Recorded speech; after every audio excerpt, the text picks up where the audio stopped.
Hello friends, welcome back to profitable trades. इस channel को आप अपना ही चैनल समझिए। अगर आपने अभी तक चैनल को सब्सक्राइब नहीं किए हैं तो चैनल को जरूर से सब्सक्राइब कीजिए and press the bell icon for channel notification. ऐसा करने से आपका कोई भी वीडियो मिस नहीं होगा जिसमें आपको प्रॉफिटेबल ट्रेड्स मिलने वाले हैं। वीडियो को लास्ट तक जरूर देखिए, जिसमें आपको बहुत सारी जानकारी मिलेगी। हर एक वीडियो से थोड़ी थोड़ी जानकारी कलेक्ट करके आप मार्केट को अच्छे से समझ सकते हैं। अगर आपको कोई भी स्टॉक के बारे में कोई भी जानकारी चाहिए, टारगेट, स्टॉप लॉस और anything else, then please post it in the comment section of latest video. I will try to answer all the queries at the earliest possible time. जैसे कि वीडियो का थंबनेल से पता चल रहा है कि आज हम लोग बात करेंगे Mahindra and Mahindra and Kotak Mahindra bank के बारे में। अभी आपके स्क्रीन के सामने महिंद्रा एंड महिंद्रा का चार्ट ओपन है। ये वीकली चार्ट है। वीकली चार्ट में हम लोग देख सकते हैं, एक चीज़ नोटिस कीजिए, यहाँ पे वीकली चार्ट में ये डब्लू पैटर्न बना था जो कि डबल बॉटम कहलाता है। ये डब्लू पैटर्न बन के ये यहाँ तक आ गया। अभी यहाँ पे ये जो डबल रेड लाइन आपको दिख रहा है, ये हो गया रेजिस्टेंस लाइन। इस रेजिस्टेंस लाइन से महिंद्रा महिंद्रा को थोड़ा रिट्रेसमेंट तो होना ही है। अभी जो ये रिट्रेसमेंट हो रहा है, अगर हम लोग बात करें Bollinger band and moving average के बारे में, तो बॉलिंजर बैंड अभी तक ये अपर लेवल में टच नहीं हुआ है। तो मीन्स इसके पास अभी भी स्कोप है ऊपर जाने का। दैट इज़ 3258 तक का स्कोप है। दैट इज़ ऑलमोस्ट 200 पॉइंट्स का। लेकिन क्या अभी इसे बाय करना यहाँ पे चाहिए या नहीं चाहिए? अकॉर्डिंग टू मी, डिमांड जहाँ पे होता है एंड सपोर्ट जहाँ पे होता है वहीं पे ही बाय करना होता है। बिकॉज अगर आप यहाँ पे बाय करते हैं एट द करेंट लेवल, कुछ नेगेटिव न्यूज़ मार्केट में आ जाता है तो ये आपको नेगेटिव रिटर्न देगा यहाँ तक का और यहाँ तक का। बिकॉज ये डब्लू पैटर्न का नेकलाइन है, तो नेकलाइन तक एक बार ज़रूर आता है। दैट इज़ नीचे भी 200 पॉइंट्स का डाउनफॉल का एक्सपेक्टेशंस है। तो इसीलिए हम बोलते हैं करंट मार्केट प्राइस में मत बाय कीजिए। Always buy at low and sell at high. That is on demand. Now if we talk about moving averages, तो 20 मूविंग एवरेज जो वीकली का दिखाई दे रहा है, simple moving average, that is around 2854 and 50 moving average is at around 2710। तो ये भी एक हो सकता था कि जब महिंद्रा यहाँ पे लो बनाया, लो बनाने के बाद ये 50 मूविंग एवरेज को क्रॉस करके ऊपर गया। जैसे ही यहाँ पे ये क्रॉस किया तो इस लेवल पे एंट्री ले सकते थे। तो सो दैट यहाँ पे 2750 से 3144, दैट इज़ ऑलमोस्ट 400 पॉइंट्स का गेन यहाँ पे अचीव हो सकता था। बट जो हो गया। अभी महिंद्रा को कहाँ पे बाय कर सकते हैं? इसके लिए चलिए हम लोग चलते हैं डेली चार्ट पे। अभी तो फिलहाल देखिए क्या हुआ।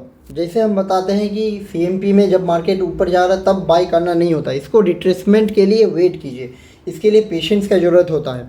तो पेशेंस यहाँ पे यही है कि जो लोग आज महिंद्रा के इस कैंडल में बाय किए, वो लोग तो अभी सपोज़ 1 वीक या 1 मंथ के लिए फंस गया। जो लोग यहाँ पे इन्वेस्टमेंट के लिए बाय किए, बिकॉज यहाँ पे रिटेलर्स लोग ही बाय कर सकते हैं। इंस्टीट्यूशंस एंड जो बड़े बड़े प्लेयर्स रहते हैं वो लोग इस लेवल पे या तो इस लेवल पे बाय किए होंगे, इसीलिए प्राइस इतना हाई मूव हो गया। Now what to do? अभी हम लोग महिंद्रा को रिट्रेस होने के लिए टाइम देंगे एंड ये जब रिट्रेस होगा तो इसको हम लोग बाय कर सकते हैं अराउंड 2960 से 2880 के लेवल में फॉर ए शॉर्ट टर्म या तो फिर टेम्परेरी बेसिस पे भी इसको बाय किया जा सकता है अराउंड दिस लेवल। महिंद्रा में जो लेवल बताया गया उस लेवल को याद रखिए। या तो और एक पॉसिबिलिटी हो सकता है, महिंद्रा अगर आपको यहाँ पे बाय भी करना है तो look at about these 2 moving averages 20 and 50। Whenever 20 moving average इस तरह से 50 मूविंग एवरेज को क्रॉस करेगा around this level, means at that time Mahindra का प्राइस कहाँ तक होना चाहिए? बिलो 2900 हो सकता है। बिलो 2900 में एंड 2850 के बीच में, ये दोनों लेवल के बीच में ये मूविंग एवरेज यहाँ पे इसे क्रॉस करेगा। तो इस लेवल पे यहाँ पे आप बाय कर सकते हैं for all time high on Mahindra. So Mahindra का जो ऑल टाइम है दैट इज़ अराउंड 3270। तो हम लोग बिलो 2900 में बाय करके 3270 या 3300 का लेवल पे इसको आराम से इजीली एग्जिट कर सकते हैं। तो ये हो गया महिंद्रा महिंद्रा का आप लोग का investment plan. Now we are on Kotak Bank chart. Kotak Bank का ये वीकली चार्ट आप लोग देख पा रहे हैं। यहाँ पे ऊपर में आप लोग को एक रेड लाइन दिखाई दे रहा है, ये रेजिस्टेंस लाइन था। पहले भी बताया गया था कि कोटक बैंक ऊपर जा रहा तो ये रेजिस्टेंस लाइन पे रेजिस्टेंस फेस हो सकता है, दैट इज़ अराउंड 2250। एंड यहाँ पे और 50 पॉइंट अप मूव हो के एंड यहाँ पे इसका फॉल देखिए, अपर वीक अगेन अपर वीक। ये वीक अभी करंटली रनिंग है एंड आई थिंक ये वीक कंप्लीट होते होते प्राइस जो है 2000 से 1975 या 1990 तक इस लेवल तक आ सकता है। पहले भी बहुत लोग पूछ रहे थे कि कोटक बैंक बाय करना है, कोटक बैंक बहुत बुलिश है। वहीं पे बता दिया गया था कि अभी कोटक बैंक ऊपर जा रहा है, ऊपर में रेजिस्टेंस है, ऊपर में हम लोग कभी भी बाय नहीं करते। We always buy at low and sell at high. ऊपर में ऑलवेज सेल करते हैं एंड यहाँ पे रिजल्ट बेसिस पे भी सेलिंग हुआ है बाय द इंस्टीट्यूशन, इसलिए इतना आप वीक देख रहे हैं। ये वीक रिटेलर लोग नहीं बना सकते। एंड यहाँ पे तो फुल बुलिश कैंडल यहाँ पे नज़र आ रहा on the third week and इसीलिए कोटक बैंक यहाँ पे और नीचे आ सकता है। कोटक बैंक ही प्राइवेट बैंक में एक ऐसा बैंक था जो सबसे पहले बुलिश मोमेंटम दिखाया था एंड कोटक बैंक में बियरिश मोमेंटम आपको देखने को मिल रहा है। And similar pattern HDFC and ICICI सब में इसी टाइप का ही पैटर्न देखने को मिल रहा है। चलिए हम लोग डेली चार्ट में देखते हैं। कोटक बैंक का बुलिश मोमेंटम यहाँ से स्टार्ट हुआ था एंड ये हाई पे हाई बनाए जा रहा था। At that time ICICI and HDFC below में ही ट्रेड कर रहे थे एंड सडनली ये जो फॉल हुआ, ये फॉल के बाद ये फॉल था टैरिफ डे वाला फॉल एंड यहाँ से कोटक बैंक चलना स्टार्ट हुआ and always high high every day, high पे हाई, हायर हाइज बनाते गया। एंड जब रिज़ल्ट का टाइम आया, रिज़ल्ट के टाइम के पहले से ही यहाँ पे शॉर्टिंग स्टार्ट हो गया एंड नाउ सी यहाँ पे ये जो कैंडल्स दिख रहे हैं, दिस इज़ कॉल्ड डार्बाक्स बॉक्स। ये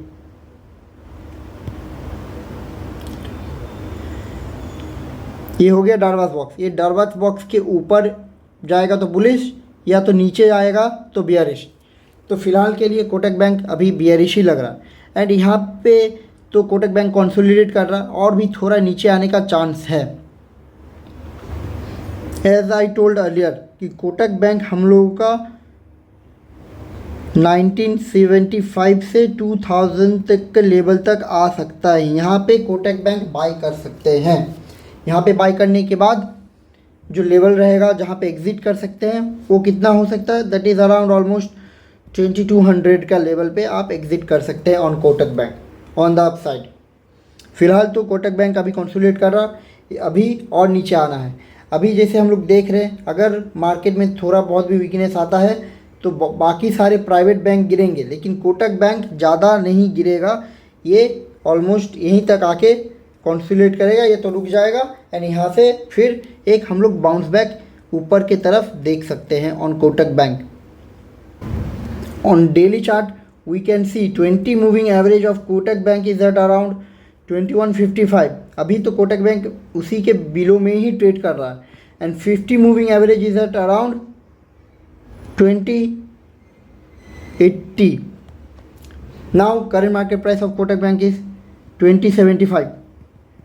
तो यहाँ से और भी थोड़ा एक नीचे में वीकनेस देखा जा सकता है 100 पॉइंट्स का एंड वहाँ पे आप लोग बाई करके इसको इजीली एग्जिट कर सकते हैं। इसके लिए आपको पेशेंस का ज़रूरत पड़ेगा। जब ये अपने लेवल पे आएगा तब बाई करके होल्ड करना पड़ेगा। मे बी 4 डेज़ 5 डेज़ या 1 वीक तक उसी रेंज पे ट्रेड करते रहेगा। उसके बाद इसमें कुछ मोमेंटम दिखाई दे सकता है आपको। कोटक बैंक ये पूरा 2200 तक का लेवल एग्जीक्यूट होने में ऑलमोस्ट जून मंथ का टाइम लग सकता है। Now this is May month, June month तक आपको इसमें 2200 का लेवल दिख जाएगा फ्रॉम द डाउन साइड।